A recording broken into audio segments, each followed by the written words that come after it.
Ainda bem que ela pegou na cama. Calma. Vamos ficar calma. Vamos orar para começar então. Senhor Deus Pai, obrigado pelo dia de hoje, Senhor, obrigado por mais um domingo, obrigado por nós chegamos aqui todos em segurança, sem nenhum tipo de problema, Pai.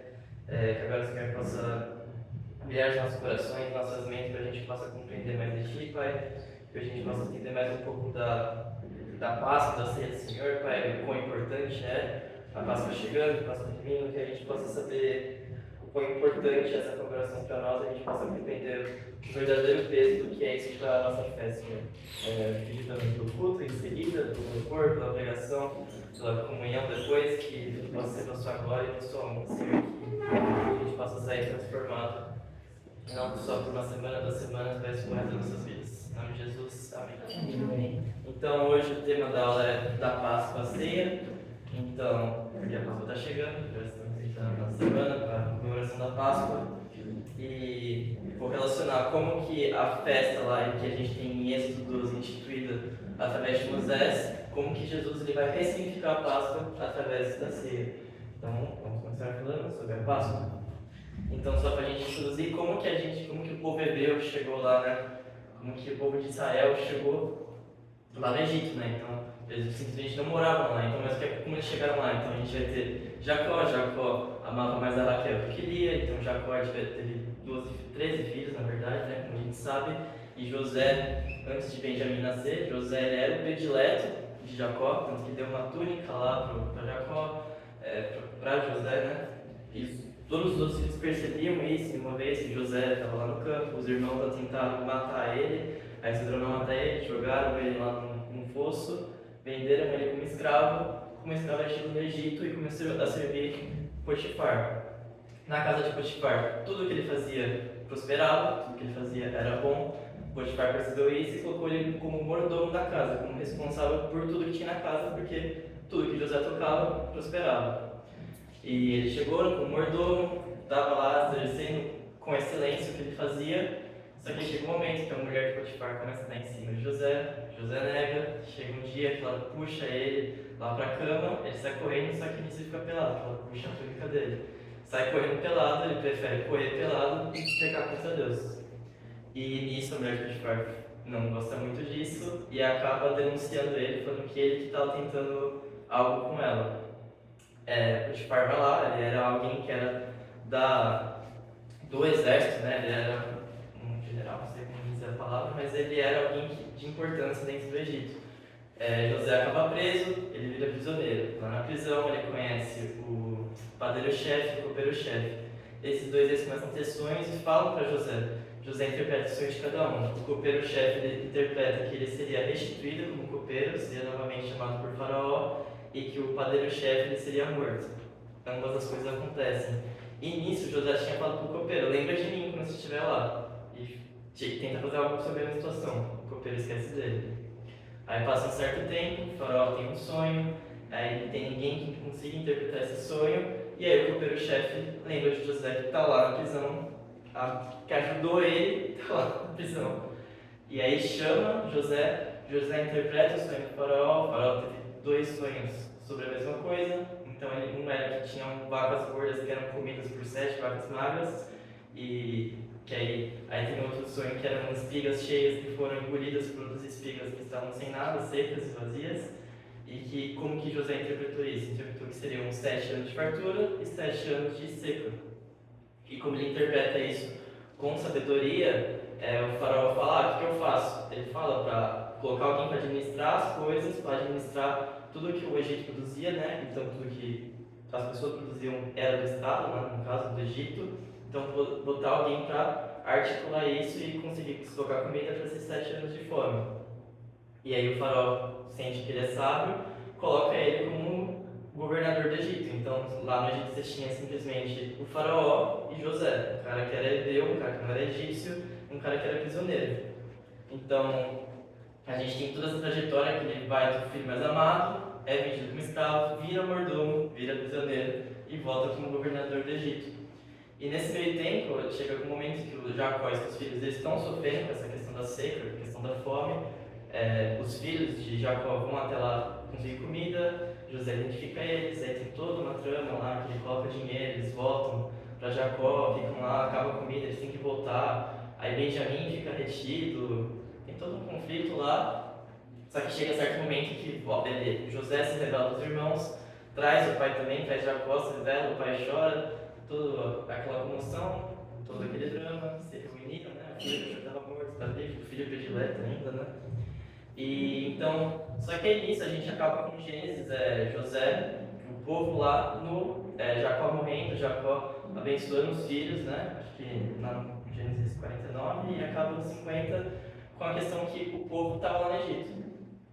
E aí a gente chega em Êxodo, a gente percebe que o povo de Israel, os filhos de Israel, eles se multiplicaram muito. E como eles eram um povo que não era do Egito, os egípcios tiveram temor, porque eles estavam crescendo e poderia causar problema no futuro, né? Com questão militar ou o que quer que seja. Então eles vão começar a dar trabalhos mais pesados, vão começar a chicotear mais lá, vão escravizar os hebreus. E eles continuam prosperando e crescendo, se multiplicando, até que chega o momento que o faraó vai mandar matar todos os recém-nascidos meninos. Ele vai mandar duas mulheres que faziam um parto, sei lá como fala, elas não fazem o que o faraó quer, e aí depois o faraó vai falar, então eu vou lá e mato. E aí começa a perseguir e a gente aparece com Moisés. A mãe de Moisés fala, não sei, se ele desce no rio, a princesa acha ele. Ele é criado como um egípcio, amamentado pela própria mãe, porque a irmã mostra lá que a mãe podia amamentar, né? E chega um momento que ele está já grande, né? Ele vê dois feitores egípcios, acho que dois, acho que um só, batendo pra caramba no hebreu, ele vai lá e mata esse feitor, esse egípcio. E ele acha que ninguém sabia, só que ele chega um momento que dois hebreus falam que sabiam disso. Ele foge, o faraó se enfureceu, ele foge para Midian, e aí lá ele encontra uma mulher no poço, ele casa com essa mulher, que é filha de Jetro, ele casa com Zípora, só que ele fica bastante tempo lá, só que chega um certo momento que Deus chama ele. Deus aparece uma sarça ardente, então imagina, uma árvore lá pegando fogo e não se consumindo, você fala, isso não é normal. Se aproximou, Deus fala com ele, joga o cajado no chão, vira a cobra, coloca a mão dentro da roupa, fica com lepra, tira de novo, está sem lepra. Porque Moisés ele era medroso, ele era cagão, palavra se dizer. Ele tinha medo, só que aí Deus mostra a força dele, mostra que a partir dele Moisés conseguiu alguma coisa. E aí tem até a ajuda de Arão, porque Moisés tinha a língua travada, tinha problema com a fala, provavelmente ele era gago, e aí tinha Arão para ajudar ele. E aí acontece 9 pragas para soltar o povo do Egito, e a gente chega na 10ª praga. Tudo isso para chegar na 10ª praga. Então a gente chega na 10ª praga, então primeiro a gente tem que entender o conceito praga dentro da Bíblia. Então a palavra hebraica que eles usam, ela seria melhor traduzida como se fosse pancada ou golpe. Porque praga a gente tem como se fosse algo não sei, praga relacionada a insetos, essas coisas. Tem de insetos, mas o que Deus queria fazer era dar uma pancada, um golpe para mudar a mente de Faraó. Só que como a gente no próprio texto apresenta, Deus endureceu o coração de Faraó. Então, o endurecer ali era Deus entregando o Faraó para as próprias vontades. Então, a cada momento que ele fazia uma praga, uma pancada, um golpe dentro do povo, era para mostrar o poder de Deus sobre os deuses do Egito. Então, a gente tinha as invasões de pulgas, tinha invasão de sapo. Essas coisas eram para mostrar que Deus tinha domínio sobre esses deuses. Os próprios caras do Egito não conseguiam controlar isso porque os deuses deles não tinham poder e Deus tinha poder sobre eles.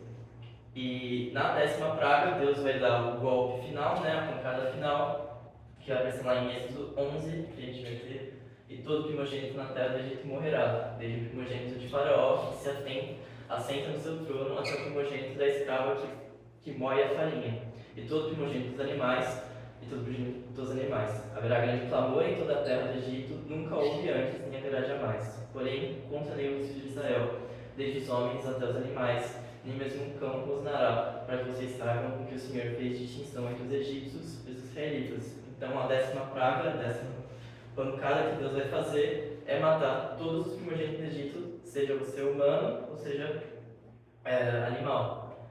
E só que ele não vai matar os filhos de Israel, porque ele já vai explicar que eles tinham que matar um cordeiro, passar o sangue nos umbrais da porta, que é essa coisinha ao redor da porta e eles não seriam mortos. E aí seria instituída a Páscoa, a partir da 10ª praga. Então, a Páscoa, o que a gente entende como Páscoa? É o Pesach, da ideia de pastagem, pular. Então, como aconteceria? Vou ler já Êxodo 12, para a gente entender muito mais fácil do que eu explicar. Mas onde estivesse sangue na porta, o anjo da morte iria pular, teria a passagem. Então, os primogênitos daquele que tivesse sangue na porta, que tivesse o sangue de um cordeiro imaculado, não seriam mortos. E eu vou ler agora, porque é muito mais fácil do que eu explicar. Então, no dia 10 deste mês, cada um tomará para si um cordeiro, segundo a casa dos pais, um cordeiro para cada família, mas se a família for pequena para um cordeiro, então o chefe da família convidará o seu vizinho mais próximo, conforme o número de pessoas. Conforme o que cada um puder comer, por aí vocês calcularão quantos são necessários para o cordeiro. O cordeiro será sem defeito, macho de 1 ano, podendo também ser um cabrito. Vocês guardarão o cordeiro até o 14º dia deste mês, e todo o ajuntamento da congregação de Israel o matará no crepúsculo da tarde. Pegarão um pouco do sangue e passarão nas ombreiras e na viga superior da porta, nas casas que comerem. Naquela noite comerão a carne assada no fogo, com pães sem fermento e ervas amargas. Não comam do animal nada cru, nem cozido em água, porém assado ao fogo, a cabeça, as pernas e as vísceras. Não deixem nada do cordeiro até pela manhã, o que porém ficar até pela manhã, queimem. Assim que vocês devem comê-lo, já prontos para viajar, com as sandálias nos pés e o cajado na mão. Comam depressa, é a Páscoa do Senhor. Porque naquela noite passarei pela terra do Egito, e matarei na terra do Egito todos os primogênitos, tanto das pessoas como dos animais. Executarei juízo sobre todos os deuses do Egito. Eu sou o Senhor. O sangue será um sinal para indicar as casas em que vocês se encontram. Quando eu vir o sangue, passarei por vocês, e não haverá entre vocês praga destruidora quando eu ferir a terra do Egito. Este dia será para memorial, e vocês celebrarão como festa ao Senhor de geração em geração. Vocês celebrarão este dia por estatuto perpétuo. Então, só voltando, então, é o primeiro mês, então a partir desse primeiro mês estabelece um calendário para eles começarem a comemorar. Deus agora começa a estabelecer um povo, de fato, né, a partir que ele tira o povo escravizado e torna o povo como dele, né? Então, no dia 10 do mês, eles vai separar um cordeiro de antecedência. Esse cordeiro separado tem que ser sem defeito, tem que ser imaculado, não podia também quebrar os ossos dele, em paralelos com a gente já sabe quem. E a partir do 14º dia do primeiro mês deles, você mataria o cordeiro no crepúsculo da tarde. Você pega o sangue dele, passava nas ombreiras, e aí as pessoas iriam assar esse cordeiro, não podiam comer cru, tinham que comer acompanhado de pão sem fermento e ervas amargas, e você não podia deixar sobrar nada do cordeiro, você queimava tudo até virar pó. Você comia, o que sobrava você queimava. E eles tinham que comer depressa, porque eles pensam que estavam escravizados. Em algum momento eles iriam fugir do Egito. E por isso que seriam os pães sem fermento. Você quer fazer um pão rápido, não dá tempo de fermentar. E essa questão de estarem preparados. E o sangue seria esse sinal de que ele passaria. Então, quem tivesse o sangue do cordeiro imaculado nas suas casas, não sofreria com a morte, os primogênitos. E aí a gente continuando aqui, a gente tem outras regras também, que a Páscoa era para ser comemorada por quem fosse do povo de Deus. O estrangeiro não iria comemorar. Se o estrangeiro fosse comemorar, ele tinha que ser circuncidado. Ele tinha que entrar na aliança do povo de Deus. Ele teria que ser como o povo de Deus. Então, o estrangeiro ele podia ser chamado a partir do momento que ele fosse circuncidado. E todas as questões de Israel valia, e que nenhum osso seria quebrado também, que a gente sabe que Jesus foi assim. Teve nenhum osso quebrado, apesar de que fizeram com ele. Então, as instruções que a gente tem aqui, então, primeiro que é comemorado no dia 14 do primeiro mês, mês de Abib. O calendário deles é lunar, então bate mais ou menos em março e abril o calendário deles, por isso que eles estão no ano, sei lá o que, viu alguma coisa, que é lunar, é mais curto. Era um cordeiro sem defeito para conseguir fazer a expiação, então é o que a gente teve na aula passada. Então, eu tenho pecado, preciso de um cordeiro sem pecado, para pegar o meu pecado e morrer no meu lugar, sofrer com as consequências do pecado, com a ira de Deus. Os pães sem fermento seriam a questão da pressa e da pureza do povo também. Então, quando a gente vê até Jesus falando essa questão de não ser levedado, que o fermento era algo que demonstrava o pecado. Então, o pão sem fermento era algo sem pecado. As ervas amargas era para realmente ser amargo, algo não agradável, porque era uma memória da escravidão. É porque na questão perpétua da memória que eles iam realizar, eles lembrassem da amargura da escravidão. Então, apenas circuncidados, que é exclusivo para o povo de Deus. O sangue, que era um símbolo para a morte, então matei o cordeiro, um sinal para a expiação, um sinal de salvação, pulava de uma casa para outra, a aliança também. Então o sangue sempre foi um sinal de aliança no Antigo Testamento. Se você circuncisava um bebê, saía sangue. Todos os sacrifícios também que a gente vai ter isso lá em Levítico, os cristãos em Levítico, era para renovar a aliança com Deus. E a questão da vida também, né? Onde tem sangue, tem vida. Precisa de sangue para ter vida. Então, o mesmo sangue que sai da morte do cordeiro é o sangue que nos traz vida. E essa festa vai distribuir também lá em Êxodo 12 e 13, que ela é seguida pela festa da semana das festas dos pães ácimos, pelos pães sem fermento. Eles comemorariam por uma semana depois da realização da Páscoa. Isso, tem que falar das festas dos pães ácimos. Mas, então como que, beleza, aconteceu, o povo saiu do Egito, o povo agora está no deserto. Eles realizaram a Páscoa como que foi a Páscoa no Antigo Testamento. Então quando a gente chega em Moisés ele celebra a Páscoa uma única vez, sendo que Deus falou para eles sempre fazerem no dia 14 do mês de Abib, que é o primeiro mês deles, todos os anos. E Moisés, que é um dos líderes máximos, ele realiza só uma vez, no Monte Sinai. E a gente vê isso lá em Números 9. E por que isso acontece? Então eles vão chegar lá na Terra Prometida, eles não podem entrar, porque eles estão pecaminosos, eles não estavam realizando tudo que eles tinham que realizar, a aliança com Deus, porque a aliança você recebe benefícios, só que você tem deveres. E o povo de Israel não estava realizando esses deveres. Então eles não entram na Terra Prometida e ficam circundando 40 anos até eles poderem entrar. Só que nesses 40 anos, essa Páscoa aqui de Moisés foi um ano depois do Êxodo mesmo, foi no ano seguinte. Só que durante esses 40 anos que eles ficavam rodando, eles não se circuncisavam, não realizavam algo que eles já tinham falado para Abraão, e não celebravam uma Páscoa. Então eles já estavam 40 anos desobedecendo a Deus. Só que aí no momento que eles foram entrar, eles realizaram a Páscoa. Deus manda Josué realizar a Páscoa, sair circuncisando todo mundo, sair cortando todo mundo. Deve ser triste para todo mundo. Mas aí ele realiza a Páscoa. E eles entram na Terra Prometida. A gente não há relato de celebração de Páscoa no livro de Juízes. A gente vai ter só relato de 2 reis que realizaram a Páscoa, que é Josias e Ezequias, que são 2 dos poucos bons que a gente teve no reino, tanto do norte quanto do sul. Os 2, se você for estudar as questões de avivamento, vão falar que esses 2 eles promoveram avivamentos no povo de Israel, porque eles realizaram a Páscoa, eles cumpriram o que Deus tinha mandado, uma questão de arrependimento. Só que aí depois também outros zilhões de reis horríveis que tiveram, e a gente chegou no exílio, o povo não estava realizando aquilo que Deus queria, eles são dominados pela Babilônia. Só que no exílio eles também não realizam a Páscoa, porque eles estavam longe de templos, não tinham nada, só tinha a sinagoga, então eles não realizam a Páscoa também. E uma vez que eles voltam com eles e liderados por Esdras e Neemias, eles acabam celebrando a Páscoa. E a Páscoa se tornou algo ritual e foi até o período de Jesus. Então passou por todos os profetas, passou por Malaquias, por Testamentário, João Batista, toda essa época eles realizaram a Páscoa. E até hoje os judeus comemoram a Páscoa, o Pessach. E alguém tem uma dúvida até aqui? Perdão, falo meio rápido. Mas então a gente vê aqui que por muito tempo não realizava algo que Deus mesmo falou para eles realizar em todo o tempo. Tipo, Deus tirou eles da escravidão e mesmo assim eles não celebravam isso. Só que agora realizam, só que eles não celebravam, era só desobediência mesmo, não tinha um motivo. Não queriam.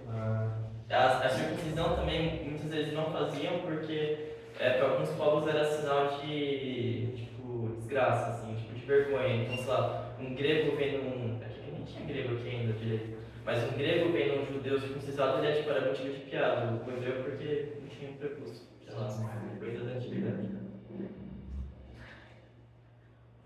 E algumas curiosidades sobre a Páscoa, a questão do calendário lunar, então por isso que a Páscoa não tem uma data fixa, porque o calendário deles tem umas contas malucas, de vez em quando, para encaixar com o calendário solar, cada 7 anos, aí multiplica, sei lá por quê, não tem nada.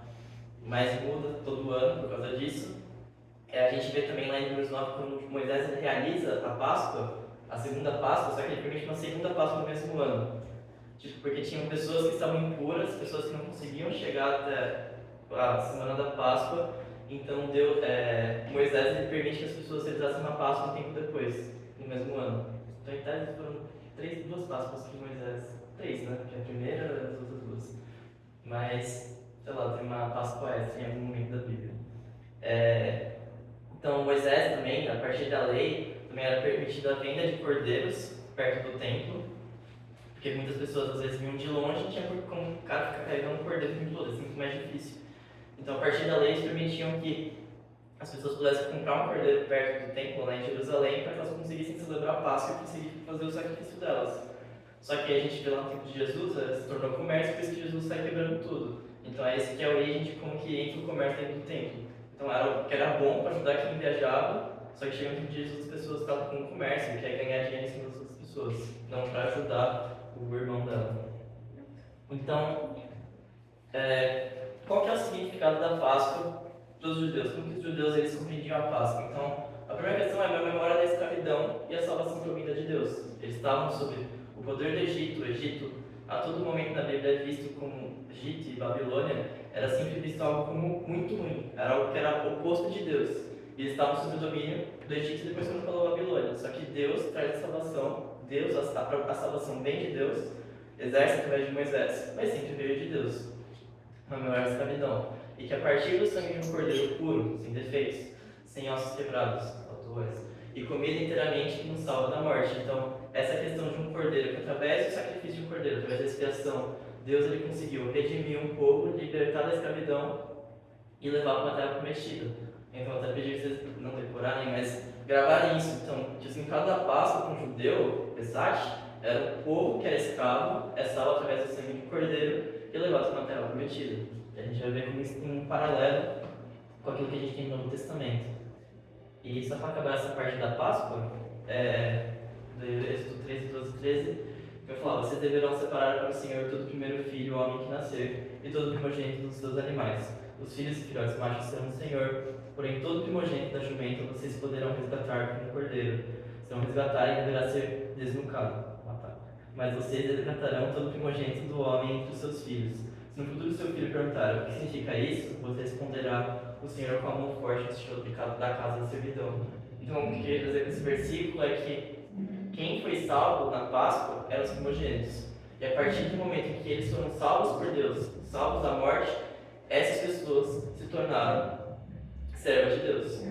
Elas se tornaram propriedade de Deus. Então, a mesma coisa que a gente é uma vez salvo por Deus, a gente se torna propriedade de Deus. A gente é servo de Deus. Então, é algo que leva a coisa a outra. Então, se Deus te salvou, o que Ele é esperado agora é que você seja servo dele. É basicamente isso. Então, isso é o que todos aqui foram salvos através da vida do primogênito da criação.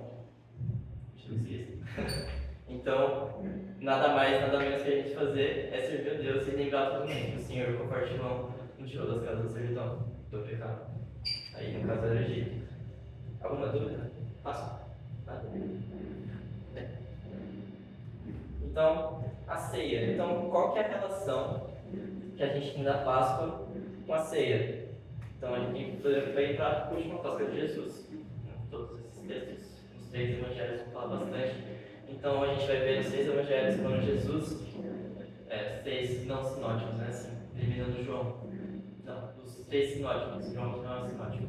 A gente vai ter logo no começo, os sacerdotes e os escribas planejavam tirar a vida de Jesus.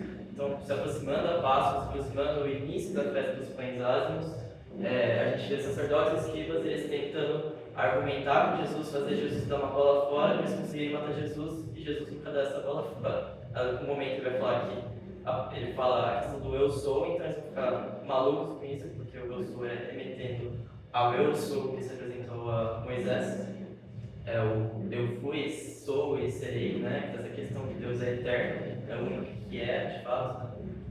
E a gente chega nesse momento, chegando a Páscoa, eles querem matar Jesus.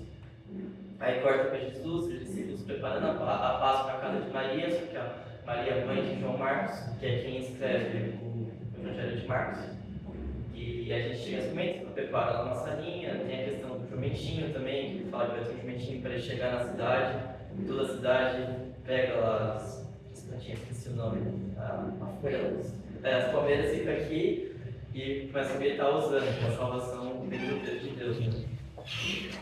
E aí também ele chega, Jesus ele vai realizar a Páscoa, eles estão sentados à mesa e Jesus ele fala e indica que eles até os discípulos começam a discutir o que vai ser. E aí tem a questão lá, Jesus molha o pão e dá para Judas, e Jesus percebe que vai conseguir então o que isso vai ser. Porque ele fica procurando, porque Jesus ele fala, quem me trair é quem dá o pão molhado. Ele dá o pão molhado para Judas e os outros não percebem que era Judas. Não sei, pra mim esse texto não é tão ruim. Porque vai ficar procurando quem que ia dar o pão molhado. Mas, e aí tem até gente que fala que Judas mesmo não participa da última Páscoa, da ceia, da alimentação, que ele sai antes para atrair Jesus. Mas no próprio texto mesmo tem gente que afirma isso, mas ok, muito faz. E a gente tem a instituição da ceia do Senhor. A gente tem Mateus, a gente tem Marcos, a gente tem Lucas, e em 1 Coríntios que Paulo fala que ele recebe do próprio Deus, do próprio Jesus, para falar para nós. E aí eu vou ler 1 Coríntios 11, 23 e 25, porque é o que normalmente a gente lê aqui durante a ceia, né? Um contexto melhor quando a gente for realizar a ceia, então. Porque eu recebi do Senhor o que também lhes entreguei. Que o Senhor Jesus, na noite que foi traído, pegou um pão e, tendo dado graças, o partiu e disse: Isto é o meu corpo que é dado por vocês, façam isso em memória de mim. Do mesmo modo, depois da ceia, pegou também o cálice, dizendo: Este cálice é a nova aliança do meu sangue. Façam isso todas as vezes que beberem em memória de mim. Então, aqui a gente vê Jesus, eles estão comendo uma refeição pascual. Eles estão comemorando a Páscoa aqui, e Jesus ele começa a ressignificar a Páscoa a partir da ceia. Então, ele vai ressignificar a Páscoa primeiro com o pão. Então, o corpo dele, ele fala, o meu corpo é o pão. Precisa de ordem. Isso é o meu corpo que é dado a vocês, façam isso em memória de mim. Então, ele dá o pão e fala que isso aqui é o corpo dele. E tal, como que o pão é produzido? Você pega o trigo, você vai moer esse trigo, você vai amassar esse trigo, você vai assar esse trigo. Então, tem todo um processo de sofrimento no pão, né, no corpo de Cristo. Então, isso daqui indica já o sofrimento na cruz. É algo muito simbólico. A ceia é algo totalmente simbólico, né, que a gente tem. A gente também tem a questão que ele é rasgado entre as pessoas. Ele é dividido e comido por nós para que a gente possa usufruir da morte de Jesus, para que a gente possa ter os benefícios da morte de Jesus. Esses pães também, ázimos ou ázimos, tanto faz, são sem pecado. Então, eles na Páscoa tomaram um pão que não tinha fermento. Então, já que esse corpo de Jesus ele não tem pecado, ele é moído, ele é amassado, ele é rasgado, ele é dividido para nós. Então, aqui, isso já está indicando que ele é o novo cordeiro. Ele é sacrificado pelo povo de Deus, como vai descrever lá em Êxodo 12. É um cordeiro que era sacrificado pelo povo de Deus. Ele era escolhido de antemão, então ele era escolhido no dia 10, ele era morto só no dia 14, no entardecer. Ele era sem defeitos, ele não podia ter ossos quebrados, e ele era morto no crepúsculo da tarde. E tudo isso acontece com Jesus também. Jesus ele foi chicoteado, foi tudo chutado, cuspido, e não teve ossos quebrados, ele morre no crepúsculo da tarde. E então Jesus já ressignifica a questão do cordeiro através do pão. E Jesus ele também vai usar o símbolo do vinho. Então o vinho vai ser produzido, vai pisoteado, amassado para liberar o suco, para liberar o sangue. No caso, Jesus foi pisoteado, foi amassado, para que a gente pudesse ter a questão da vida. Então Jesus teve que morrer em nosso lugar para que a gente pudesse ter vida. Então aquele cordeiro, aquele mesmo cordeiro que foi morto para gerar o sangue, para passar nos umbrais das portas, para salvar as pessoas, os primogênitos, é o mesmo sangue que nos traz vida. Então, o sangue de Jesus ele fala que é um sinal de aliança, que é aquilo mesmo que eu falei. Então, no Antigo Testamento, Deus ele demarcava a aliança a partir de coisas externas, que a gente consiga olhar e ver que tem uma aliança com Deus. Então, o próprio, sei lá, o arco-íris, o arco da aliança, né? É algo que é visível. Essa é uma curiosidade que eu lembrei agora, mas era algo que o Weber Campos Jr. falando disso, que a palavra arco, o arco-íris, o arco da aliança, a palavra arco não tem tipo como arco tipo de passagem, de igreja, essas coisas, dentro do hebraico. A palavra arco sempre remete a arco e flecha. Então, a partir do momento em que o arco está direcionado para cima, quer dizer que a arma não está mais apontada para baixo. A arma está apontada para cima, que já remetia algo para a vida do Messias, né? Então, quando Deus faz uma aliança que não vai mais destruir a humanidade, agora ele vai destruir o próprio Filho, o próprio Deus. Muito legal isso. Mas é assim, coisas externas que Deus ele marcava suas alianças. Ele normalmente era com sangue, a questão da circuncisão, que era a questão externa, só que saía sangue, o sacrifício do holocausto também envolvia o sangue, e a renovação dessa aliança. Que através do sangue de Cristo a gente entra na nova aliança, então a gente não vive mais debaixo da lei. A lei que é boa, perfeita e que aponta para o caráter justo de Deus, que a gente não consegue cumprir. Então, para a gente ver que a letra mata, não é questão de teologia, mas a letra mata porque a gente não consegue cumprir o que está escrito na letra, na lei. Então, por isso que a gente precisa viver sobre a graça de Deus, sobre a nova aliança, porque a gente não consegue seguir a antiga aliança que foi feita com Abraão, foi feita primeiro com Adão, né? Depois com Abraão, foi seguindo, a gente nunca consegue cumprir essa aliança que Deus firmou com a gente desde o princípio. E é por isso que a gente precisa viver sobre a graça de Deus, sobre o sangue de Jesus que nos reveste e o anjo da morte nos pula. Passagem. E agora para interagir, dúvidas importantes. Então, para quem quer ser Senhor, quem que pode participar da ceia hoje no contexto da igreja? Quem faz parte do povo de Deus? Cristãos. Ok, mas então, estou em pecado, posso participar da ceia? Deve. Sim, né? Porque tem muita gente que acha, estou pecando, então não posso participar da ceia. Não faz sentido. Todo mundo aqui tem pecado, não tem alguém sem pecado, como João vai falar na carta dele. Isso na igreja católica tem, né? Porque Se você você não está em confessou, pecado, aí você não confessou, você não pode tomar. Não pode participar. Eu vou até entrar na questão como que é a Ah, ceia, tá. mas depois confesso, mas esse daí é importante Você tem que porque se confessar para depois tomar ceia. se você não falou com o padre, você não pode tomar ceia porque em tese você está em pecado e tipo, não faz nenhum sentido. Tem que pensar para Deus, não para o padre. Então, a gente deve interpretar literalmente a fala de Jesus quando ele fala: esse é o meu corpo e esse é o meu sangue. Aqui eu explico assim. Sim? Não? Não. Será? Você, Chico, você acha? Eu vi assim, né? Quando a gente come o pão e toma o vinho, a gente está tomando sangue, comendo o corpo de Jesus, tomando sangue e óbvio agora. Beleza. E quando devem ser realizadas a ceia? Realizada a ceia. No Novo Testamento não era mais uma festona que os caras faziam para comemorar e tal, o Senhor, pelo que eu vejo, não tinha uma data certeira, uma vez por mês, duas vezes por mês. Era tipo, quando os jantares para comer, esperaria uns pelos outros. Quando, quantas vezes, não. Eu tinha dúvida disso, porque, sei lá, tem algumas, sei lá, casamentos que o pessoal faz, né? Muito de ceia, eu fico, gente, ok, isso. Eu vou explicar, eu vou deixar explicar depois. E então a gente deve tomar vinho ou suco de uva durante a ceia? Eu acho que vinho. Aí eu acho que Cara, vai embora. ainda mais que não, antes de friozinho. Mas é obrigatório, vinho? Jesus ele faz Quando eu tô pedindo, Vou pedir. próxima ceia, então. Eu acho que eu vou interpretar literalmente. Mas aí eu acho que vai seguir. O que amaram, e aí a gente lembra das especiarias do pão, aí passou por tudo, para dar um toque só mais. para manter Exato. símbolos. Então eu vou começar, eu vou tirar essas 5 dúvidas. Né? Então a primeira é fácil, né? A ceia do povo de Deus. Então a gente vê lá desde o êxodo da Páscoa, era algo que era do povo de Deus, estrangeiros que quisessem realizar a Páscoa tinham que ser circuncidados, né? E a gente vai fazer a mesma coisa para a ceia, que é Jesus ressignificando a Páscoa para a gente, né? Então é para aqueles que eram circuncidados, então para aqueles que se arrependeram, compreenderam a obra da cruz. Então Paulo, quando vai falar em Romanos 2, 25, 29, vai falar falando a questão o que é a verdadeira circuncisão.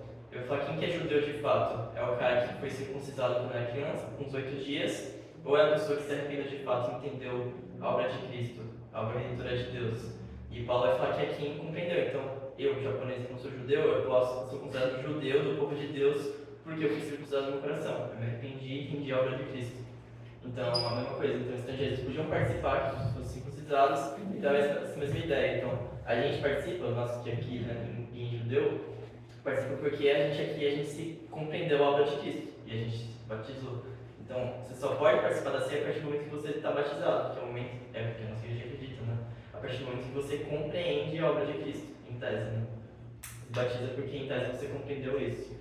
Mesmo não sendo verdade para muitos, mas é isso. Aí a outra pergunta qual que era? Estou em pecado, posso participar da ceia? Então a ceia é dos arrependidos, então aqui dos versículos que é fácil. Então isso normalmente é um motivo de dúvida para as pessoas. Então, aqui Paulo está falando que cada um examine a si mesmo e assim comam do pão e bebam do cálice. Pois quem come e bebe sem discernir no corpo, come e bebe juízo para si. Então as pessoas acham que se eu estou em pecado, se eu estou me examinando aqui eu tenho pecado, então não posso participar da ceia. Mas se a gente lembrar o que Jesus ensinou a vida inteira dele, que a gente marca aqui, que é, tendo ouvido isso, Jesus respondeu: os sãos não precisam de médicos, sim os doentes, e não vim para chamar de justos, e sim pecadores. Então, todo o corpo da igreja são as pessoas que compreenderam que são pecadoras. Então, se Jesus chama a igreja, convoca as pessoas para rezarem em ceia, é porque a gente compreendeu o que é o pecado. Então, a questão não é eu estou em pecado ou não. A questão é como você enfrenta esse pecado. Se você está pecando sem parar, mostra que você não entendeu a obra de Cristo, de fato. Você precisa renovar, então, uma coisa, renovar sua mente, lembrar o que Jesus fez na cruz. Então, é muito mais uma questão, quando Paulo está falando aqui, de você se analisar e você observar o que tem errado e você querer se arrepender, você se arrepender dos seus pecados e aí você participa da ceia. Se for para ceia achando que você não tem pecado, que nem o 1 João vai falar, você está errado. Jesus ele veio para os pecadores e todos são pecadores. Então a questão é que os são as pessoas que acham que não estão em pecado, mas estão. E essa é a questão. Então, sim, se vocês têm pecado, porque normalmente todos aqui estão em pecado, mas a questão é se a gente está arrependido desse pecado antes de realizar a ceia. Deve interpretar literalmente a fala de Jesus: esse meu corpo, esse meu sangue. Então, aí a gente vai começar. A gente tem 4 exemplos acerca disso. A gente tem a transubstanciação, que o que é? É a doutrina da Igreja Católica Apostólica Romana, do catolicismo, que vai afirmar que durante a missa, dizer isso em toda a missa, né? Não sei, né? Sim. Toda missa tem lá o famoso vinho e tem a hóstia. A hóstia até glorificada toda a missa, né? E eles vão afirmar que durante a missa, toda missa, eu acho. E aí é um dos maiores problemas. Então a questão é, o pão e o vinho, eles acreditam que estão de fato o corpo e o sangue de Cristo. Eles acreditam que literalmente quando você coloca o pão na sua boca, você está mastigando um pedaço de carne de Jesus Cristo. Ele tem uma transformação material. Esquisito. Mas aí, então eles acreditam que durante toda a missa é uma renovação do sacrifício de Jesus. Então, toda a missa que o padre está realizando, seja onde quer que seja, todo dia, tem essa renovação do sacrifício de Jesus no corpo e do sangue de Jesus. E aí o problema entra, em uma compreensão literal, né? O problema entra que a obra de Jesus Cristo já está consumada. Você não precisa renovar esse sacrifício toda a missa. O sacrifício foi suficiente e perfeito, não precisa ficar renovando. E ainda tem essa questão de ser totalmente literal, né? Porque você vê, né? Não vira um pedaço de carne na sua mão. Você coloca na boca e tchanga nele. Abre minha barriga, não, tipo. É algo que é muito literal. Você ignora o negócio e tem essa questão de que o sacrifício de Jesus parece estar imperfeito o suficiente. Tá errado. Canibalismo. É muito esquisito isso, tá bom? E aí tem a doutrina da consubstanciação. Que aí Lutero, olhando para a doutrina católica, a doutrina da transubstanciação, Lutero, no momento de reforma protestante, ele vai. Lutero, quando a gente olha para Lutero, a gente tem que ver que algumas certas coisas ele quis manter um pouco da Igreja Católica, porque ele era católico. Ele muda, tem toda a questão dos princípios dos 5 solas, que não foram inventados naquela época, mas eles carregavam esses princípios, e por isso que ele saiu da Igreja Católica. Mas se você olhar hoje em dia com um luterano, parece que carrega muitas coisas da liturgia católica, e até por isso que aqui ele se distancia muito. Então Lutero ele diz que não há mudança na matéria, que nem os católicos, mas ele acredita que o corpo e o sangue de Cristo estão presentes no pão e no vinho. Não há mudança da matéria, mas está lá. Então é uma compreensão literal também, mas ele tenta amenizar isso porque ele pegava e mudava. Então, mas a ilustração que normalmente usam para explicar isso é que você pega uma esponja molhada e molha ela, você para de ver a água, mas a água está lá. Então eles acreditam que, tipo, sei lá, o pão fosse como se uma esponja que carregasse a carne de Jesus, está lá de fato, só que a gente não consegue ver. E, sei lá, isso... Maluquice. Eles levam muito literalmente o que tem. E aí agora, as teorias que a gente tem, mais comuns é a memorial e o meio de graça, que é o que a gente tem mais comumente no meio protestante, que é o que é mais aceito. Então nessa época você tinha os protestantes, então você ia ter Lutero com uma visão, você ia ter Zwinglio com outra lá na Suíça,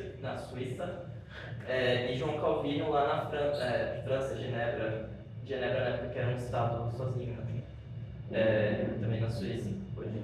E cada um com o seu ponto de vista. Até acho que tem uma época que Zwinglio, Lutero e Lutero um pouco antes, mas Zwinglio e Calvino saíram um pouco na mão por causa disso.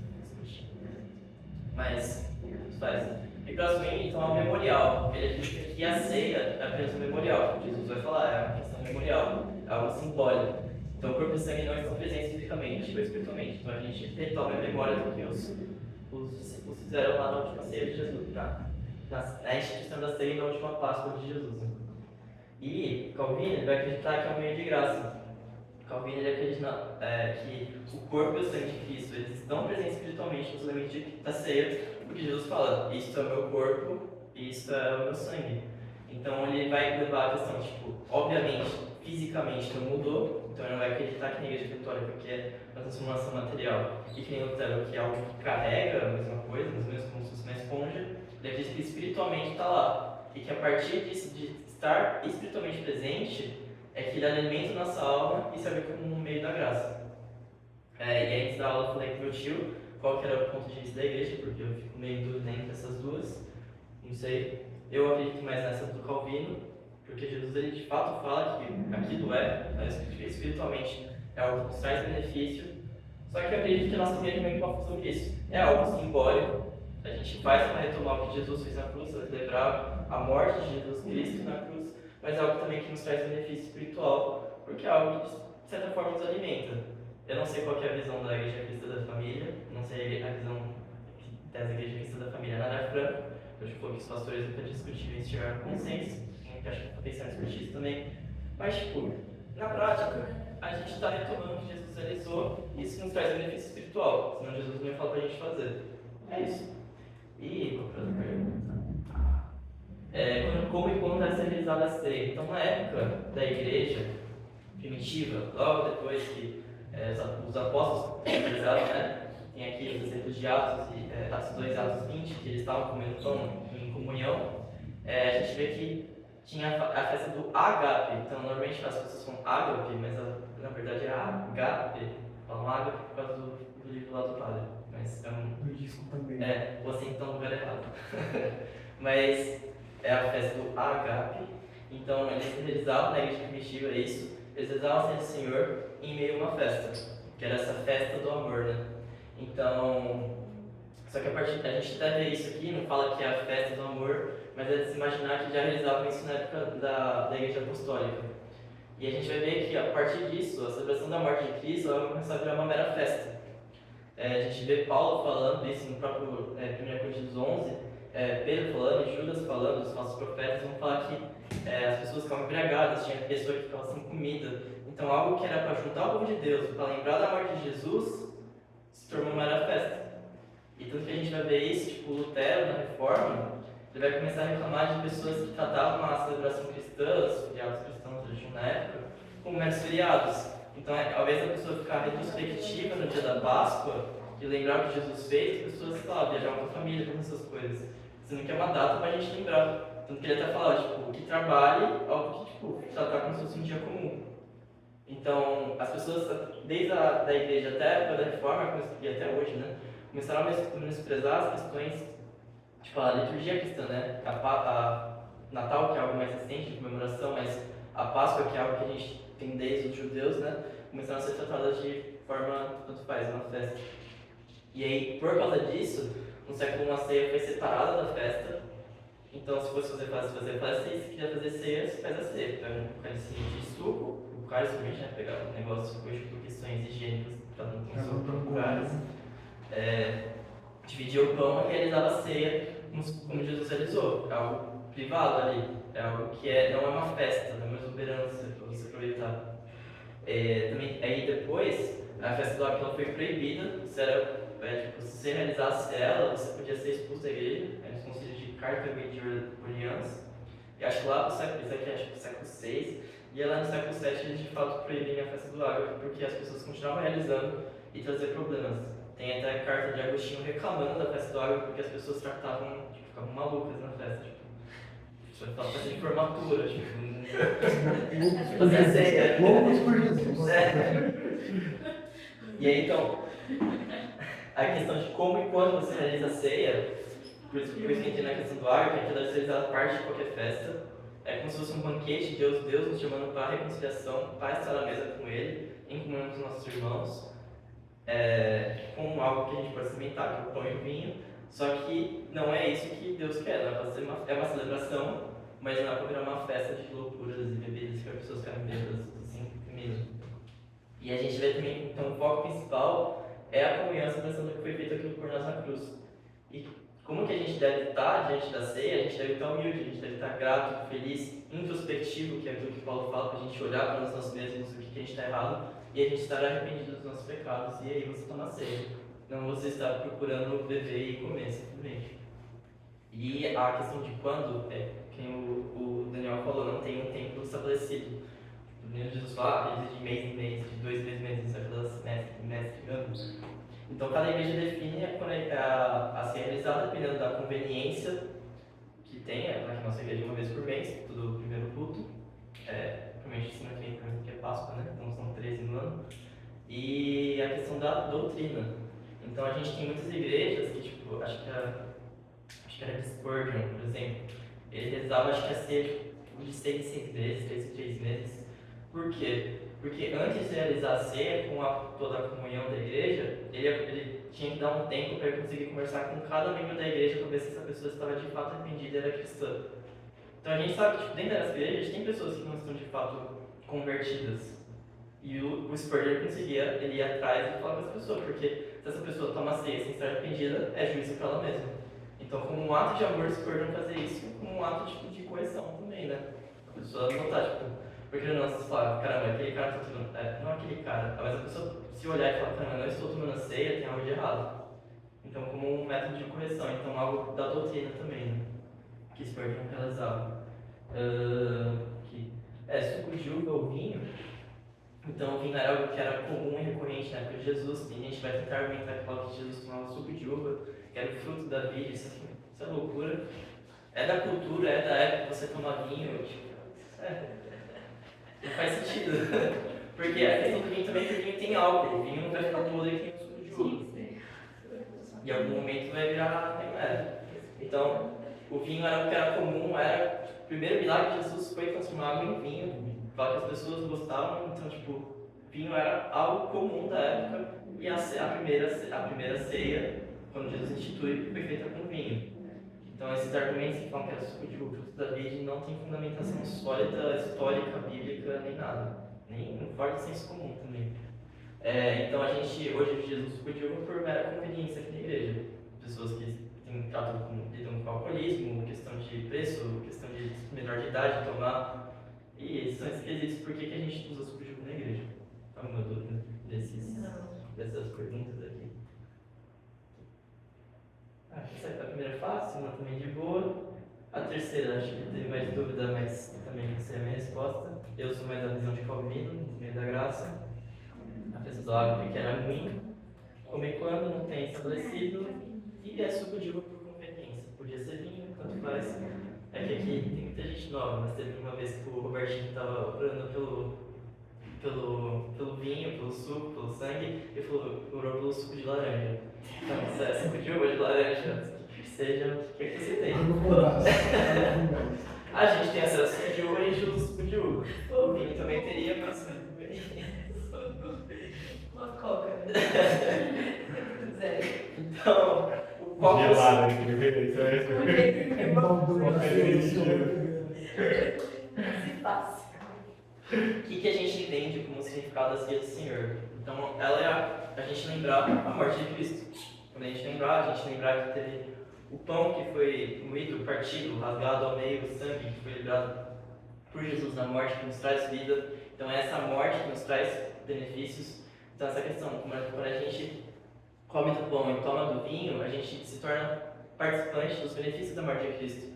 Então, quando Cristo morre em nosso lugar, traz benefícios para nós. A gente tem que lembrar isso, que às vezes a gente não quer falar da morte de Cristo, só que ele ressuscitou, mas a Páscoa é para comemorar a morte de Cristo, junto com a ressurreição. Mas a morte de Cristo tem um peso maior, que é a expiação que acontece, é a partir do momento que a salvação acontece. Que é o que a gente precisava, né? Que é o que causa choque. Então a gente lembrar todo momento da morte de Cristo, os benefícios que ela traz para a gente. Então, alimento espiritual, essa questão da gente ter um momento para ficar introspectivo, da gente olhar por toda uma comunhão, pessoas que estão arrependidas, a gente olhar para o nosso redor e entender que a gente está em comunhão com pessoas que se arrependeram dos seus pecados. A gente não está no meio de santos puros, a gente está no meio de santos Mas E que, a tipo, questão... sobre isso também, essa questão do. Só voltando rapidinho, quando fala sobre você examinar, tipo, se examinar antes de tomar ceia e se tomar em pecado, tipo, não se arrepender do seu pecado, é pra trazer juízo. Tipo, o que isso, tipo, literalmente quer dizer? Porque na minha igreja, tipo, meio que traz isso como uma forma, tipo, de maldição, sabe? Tipo, se você tomar em pecado, tipo, estando em pecado, algo É assim, que sabe? é o mesmo tipo, o negócio que eu falei do faraó. Então, quando aparece na Bíblia, tipo, Deus endureceu o coração, essa é a questão. Tipo, Deus entrega nós a nossa vontade. Tipo, Deus é soberano, ele podia ter feito, e seria justo, feito o faraó não liberar o povo. Só que a questão é que Deus ele endurece o coração. Ele faz o faraó ser cabeça dura e manter no que ele quer. Então, a mesma questão, quando a gente toma a ceia e a gente não pensa no que a gente está fazendo, a gente não se arrepende. A gente acha que a gente está em paz com Deus. Então, a mesma coisa que uma pessoa, tipo, por exemplo, por que sei lá, existe o banco na igreja? Tipo, a pessoa está em pecado, está fazendo algo de errado, enquanto ela está servindo, ela acha que ela está bem com Deus. E a partir do momento que ela é colocada no banco, que ela não pode participar da ceia, que ela olha, caramba, tem uma coisa de errado. É disciplina. É disciplina. Então, tipo, sei lá, Esse juiz, então, tipo, entende que é tipo, o Senhor entregando você ao seu pecado. tipo, cara, você tá fazendo algo que é ruim pra você. Tipo, você vai cair no próprio juízo porque você acha que você tá em paz com Deus, mas você não tá em paz com Deus. E na CF, a tradução que eles falam é come bem para a própria condenação. Essa própria condenação, né? Então, tipo, nisso você acha que você fala, você olha pra si mesmo e você olha, estou bem, mas você está se condenando nisso. E aí, tipo, essa é a interpretação que eu tenho, tipo, você se entrega cada vez mais ao seu pecado, porque você acha que está em estado de paz. Tem até a música lá do João Manuel que você, tipo, é burrice você achar que tem paz com Deus. O Lutero vai falar isso, acho que na tese 90 e pouco, sei lá, não lembro, que acho que vai refletir o que Jeremias fala, que os loucos falam que a gente está em paz com Deus, mas a gente não está em paz com Deus. A gente só está em paz com Deus através do sangue de Cristo e da obra de Cristo. E isso que a gente... E a questão da comunhão também, essa questão de você olhar para as pessoas ao lado. Então, a ceia, eu preguei até aqui na igreja que é como se fosse um banquete. Então, você tem um anfitrião, que é Deus que nos chama mesmo, tem convidados, que são todas as pessoas que estão arrependidas, que podem participar, mas chama a todos. A gente tem uma refeição, que é o pão e o vinho, que é o corpo de Cristo, que a gente pode trazer benefício, e é algo que tem um custo. Não é de graça pra gente, mas é algo que teve um custo, que foi a própria vida de Deus. Então a gente está numa mesa e a gente é convidado pelo próprio Deus, para a gente estar em comunhão com Deus e com os nossos irmãos. É também uma questão de afirmação do amor, das promessas de Cristo. Então, através da ceia, Cristo ele faz uma demonstração de amor, eles estavam entendendo naquele momento, mas a gente lembrar do amor de Deus, do próprio Deus que se faz homem, que morre em nosso lugar. As promessas de Deus também, que ele vai ressuscitar, e a partir dessa morte dele a gente tem benefícios, através disso, da ressurreição também. E uma afirmação de fé, então, tal como o batismo é uma afirmação da nossa fé, uma manifestação pública da nossa fé, mas tipo, muita gente fala, não, é a conversão, essas coisas. Só que o batismo muitas vezes não é isso. As pessoas que foram batizadas estão aí no mundo. Então, a questão do batismo é uma manifestação pública da sua fé. Você falando para todo mundo, eu sou pecador, estou arrependido e por isso preciso de um novo nascimento. Então, é algo muito mais simbólico, né? Então, é uma afirmação da fé. Então, a ceia tem essa questão espiritual, do alimento espiritual, e essa questão da afirmação da fé, né? A manifestação pública. E agora, vou botar aquela frasezinha. Então, a mesma coisa que a Páscoa tinha um significado dos judeus, os hebreus, do povo de Israel, é o mesmo significado que a gente tem. É um povo que eles eram um povo escravo do Egito, são salvos através do sangue do cordeiro e são levados para uma terra prometida. Canaã, a gente é um povo escravo do pecado, a gente é salvo através de um sangue do cordeiro, não de um cordeiro, do cordeiro, e a gente é levado para uma terra prometida, para os céus e nova terra. Então, Jesus ele consegue pegar o significado antigo que a gente tinha da Páscoa, resignifica para algo muito superior, e até tem uma questão que fica em dúvida no momento que eu estava fazendo essa aula, que eu estava em vídeo de Augusto Nicodemus, que ele fala que em teste cristão ele não comemora a Páscoa, porque a Páscoa é o que a gente viu lá em Êxodo 12, você pegar o cordeiro, você matar, comer o cordeiro, tem muito mais coisas envolvidas. E Jesus ele significa a Páscoa. Então Jesus ele dá um significado superior com a ceia. Então até a gente não comemora a Páscoa. A gente comemora a ceia do Senhor. Aqui na nossa igreja, uma vez por mês, 3 vezes no ano, porque tem a gente no momento da Páscoa, né? Que baixa no momento da Páscoa. Mas a Páscoa de certa forma, algo que a gente não comemora mais. A gente comemora algo superior, a gente não comemora a libertação do Egito, a gente comemora a libertação do pecado. Então a Páscoa é nada mais nada menos do que algo que apontava para o Messias, para o Cristo, algo muito superior, como Deus vai falar. E, sei lá, a gente comemora a Páscoa, mas se for muito chato, se for entrar, a gente não comemora a Páscoa. Porque a gente meio que ressignifica a Páscoa, mas a Páscoa tem significado é a ceia. Entenderam? Dizer só. Então, o último versículo aqui, depois da conclusão, joguem fora o velho fermento para que vocês sejam nova massa, como de fato já são sem fermento, pois também Cristo, nosso cordeiro pascal, foi sacrificado. Então, aqui Paulo explicitando de maneira clara que a partir de Cristo ele ressignifica a Páscoa. A ceia é algo que a gente deve realizar em memória de Jesus Cristo a qualquer momento, né? Como você quiser. Aqui, esse negócio que você falou do casamento, eu não sei qual ponto eu tomo, eu acho que não faz sentido. Porque você não está em reunião com o corpo de Deus, então. Não, você que é só crente. É isso, tem todo mundo da sua igreja. Mas, tipo, a ceia é o momento que você se arrepender, então, tipo, não realiza a ceia no culto de jovens, porque não é toda a comunhão no corpo de Deus. O culto é de domingo. O culto de jovens é uma reunião dos jovens, mas o culto é domingo. Por isso que a gente realiza no culto de domingo. Então, não sei, no casamento, não vejo que faça muito sentido, porque é algo que seja justificativo, você quer se arrepender, você quer chorar, ficar quietinho no seu canto, e não, tipo, que é a mesma coisa da festa do ágape, né, agape. Você meio que mistura as coisas e junta tudo. Não sei, não vejo muito sentido. Nem argumentos bíblicos, assim, E aí, só para concluir, então a Páscoa instituída em Êxodo 12, ela apontava para Cristo, e Jesus ele ressignifica a Páscoa através da ceia. Ela se torna um dos nossos dois sacramentos junto com o batismo, e o batismo sendo necessário para você participar da ceia, porque é toda aquela questão, né? Que é agora.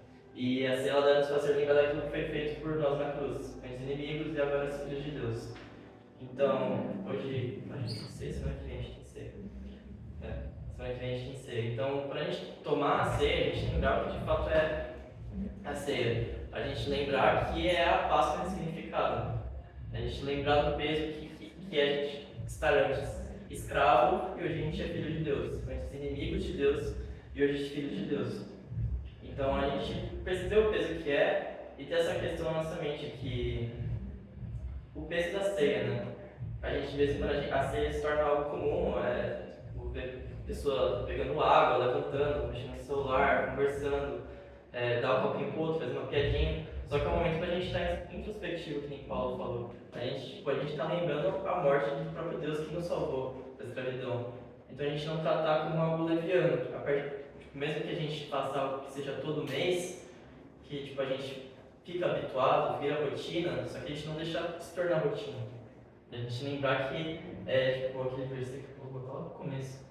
Não vou botar, mas é aquela questão de você lembrar que Deus nos livrou da escravidão. E acho que é isso, acabou. Alguém tem dúvidas? Comentários?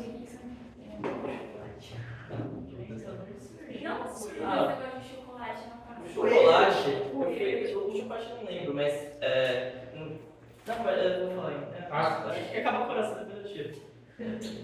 Olha só o que ela perguntou. Mas a questão do coelho, eu tava vendo, ela é mais antiga, não é recente. A questão do coelho porque é um bicho, é filho, a questão da ficha, né?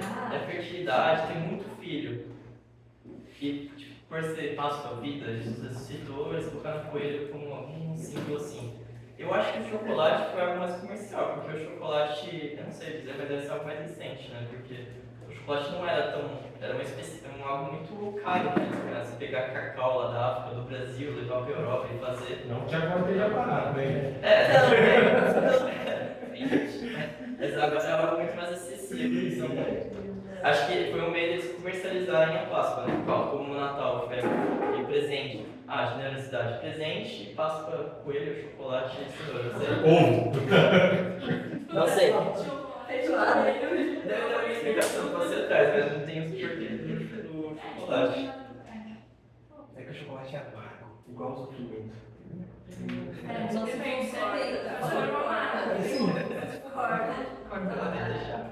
Mas é isso, eu não sei por que é o chocolate, mas o coelho é por causa disso, a questão da vida, a também acho que é X. Tipo, bem X, né? mas é, sei lá, vida com ele, né?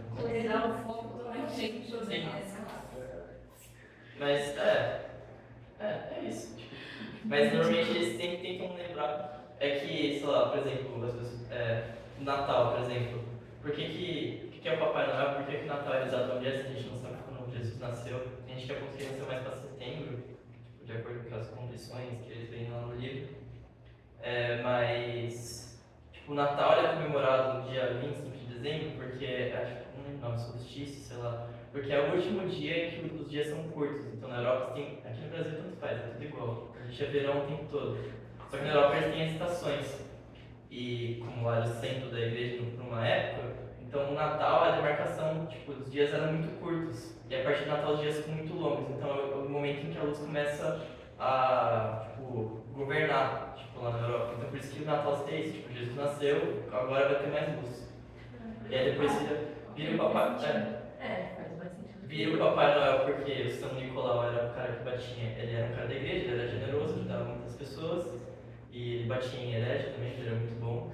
Ele tinha a doutrina a heresia ariana, e o Papai Noel ele luta contra isso. O Papai Noel até os anos 20, mais ou menos, era verde, só que aí a Coca-Cola deixa ele vermelho, porque é a cor da Coca-Cola, e começa a vender ele como um personagem. Adonis ele vira vermelho. Quando era verde, O Papai Noel era verde. E ele vira vermelho por causa da Coca-Cola. Eu acho que preferia perder. Você vê. Mas aí a gente vê essa questão de Lutero, né? Tipo, muitos feriados. O que cristão a gente tem hoje em dia é de fato Páscoa, que é o mais importante, eu acredito. Um Natal também é importante, mas eles são altamente comercializados. E a gente protestante tem a forma também. eles não comemoram nada, eles não comemoram nada. Então tem. Páscoa, Natal. Tem gente que comemora por causa disso. Tipo, o Augusto Nicodemo, eu não concordo muito, mas tipo, ele fala, o feriado do cristão é o domingo, é o dia que a gente comemora, é o dia que a gente realiza a ceia, é o dia do Senhor. Então, tipo, feriados cristãos fazem muito sentido para toda a sociedade. A gente no Brasil, tipo, a gente tem essa questão dos feriados cristãos. E eu falo que a gente não comemora a Páscoa. Isso eu também concordo, porque a gente não comemora a Páscoa, a gente pega um cordeiro e assa e come com a nossa família, e é isso. A gente comemora a ceia. Todo crepúsculo da tarde tem que fazer isso. É isso. Eu acho que, mas hoje em dia é muito comercializado. Tipo, a gente vê a influência do chocolate dos coelhos e do Papai Noel vermelho. Era um cristão, o cara era um baita cristão, São Nicolau, mas tipo, virou um negócio comercial. Balade da Coca, dá presente um pro outro, tipo, perde toda tem a questão da generosidade, essas coisas, mas tipo, generosidade, Jesus nasceu o Salvador, tipo, são coisas boas, mas tipo, qual a relação? A parte boa é ganhar o presente, né? Tipo, isso não quer dizer que é pecado também a gente comer a Páscoa, dar chocolate pro outro, tipo, mas é algo comercial, não é algo religioso. Verdade, comprei uma da Páscoa da mãe da Bia. Da tia Carla. Comprem. E podem presentear. Alguém tem mais uma dúvida? Que aí já olha e finaliza. Pode presentear. Você comprou de moeda? Vamos lá então. Essa goiada é 22, tá? Let's pray. Você não pediu? Gente, oração. Senhor Deus Pai, obrigado pelo dia de hoje, obrigado que hoje a gente possa compreender o que foi a Páscoa e como, a partir de Cristo, a partir do sacrifício perfeito, a gente pode compreender o que é a ceia, Senhor. Que a partir de hoje a gente possa realizar as nossas ceias uma vez por mês, agora na Páscoa também, a próxima, que carrega mais peso, de certa forma. A gente possa compreender de fato o que aconteceu na cruz, Senhor. Que a gente possa lembrar que é um momento para lembrar a sua morte, a nova aliança, a lei, a expiação, o próprio Deus sofrendo com a ira de Deus em nosso lugar, que a gente possa lembrar de graça, de amor, que a gente possa ficar introspectivo no momento de todas as vezes que a gente utilizar de agora em diante, que a gente possa ser constantemente introspectivo, Senhor, a gente possa olhar para os nossos pecados, a partir da ceia a gente possa reviver com o memorial que foi feito na Páscoa há 2000 e poucos anos atrás, Senhor. Que a gente possa lembrar o quão belo esse sacrifício e que é isso que nos move no dia a dia, Senhor. É isso que é o centro da nossa fé, Senhor. É o próprio Deus fazendo o homem morrer no nosso lugar. Que a gente possa não deixar isso ser habitual também, que isso possa ser motivo de choque todas as vezes, que a gente possa cada vez sentir mais o que é o peso e o próprio Deus morrer em nosso lugar, que é o peso da sua glória, quão belo é o seu amor, Senhor, que a gente possa ser constrangido diariamente por esse amor e que possa nos levar a ser cada vez mais tementes a Ti, Senhor. Te pedir agora pelo louvor também, te pedir pela palavra, pela comunhão, que seja um momento que a gente glorifique o Seu nome, que a partir do louvor a gente possa compreender mais o Seu Evangelho, gravar as coisas da Sua palavra em nossas mentes de forma lúdica, Senhor, que a gente também possa prestar atenção na palavra, que a gente possa estar focado, não se deixe levar por coisas externas, que a gente não tenha sede, não tenha vontade de ir no banheiro, mas que a gente possa ter foco no que o Senhor quer falar com o Seu povo hoje. E que o momento da comunhão também não seja só um momento de piadas e conversas, mas que seja um momento que a gente possa também conversar sobre Ti e ficar mais próximo dos nossos irmãos, Senhor. Eu orar pela semana também, que a gente possa ter uma boa semana, uma semana abençoada, Senhor. Que a gente possa ter uma semana que a gente fique introspectivo, que a gente aprendeu hoje na palavra, Pai. Que a gente possa perceber o peso da Tua glória, Pai. E da Páscoa que está chegando, Senhor. Que a Páscoa que cada um realiza aqui em suas famílias. Que seja um momento não para dar chocolate ou falar de coelhinho da Páscoa, mas que seja um momento que a gente possa levar a boas novas para outras pessoas, Senhor. Em nome de Jesus, amém.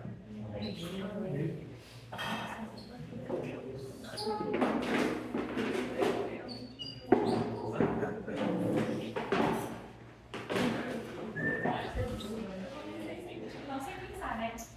Bom.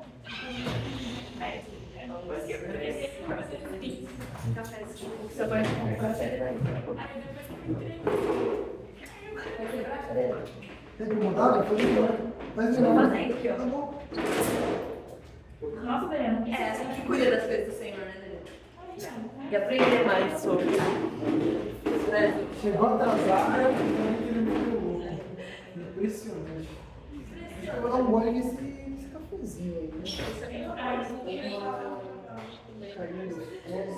Glória a Deus, aleluia.